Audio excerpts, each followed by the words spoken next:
president. Eto, wait. Hindi ko sinasabing maganda ko. Ang sinasabi ko lang, pangit ka. I promised my sisters I would be strong.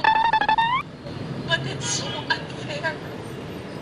Saksak, alam ko, ano sabi niya, Mama, I hope you don't mind. Like, okay, yes, what? Hilo-hilo pa ako, I just have to know, are you pregnant? Sabi ko, no, I'm not pregnant, Dot! Nakakaloka! Sobra na! I promised my sisters I would be strong.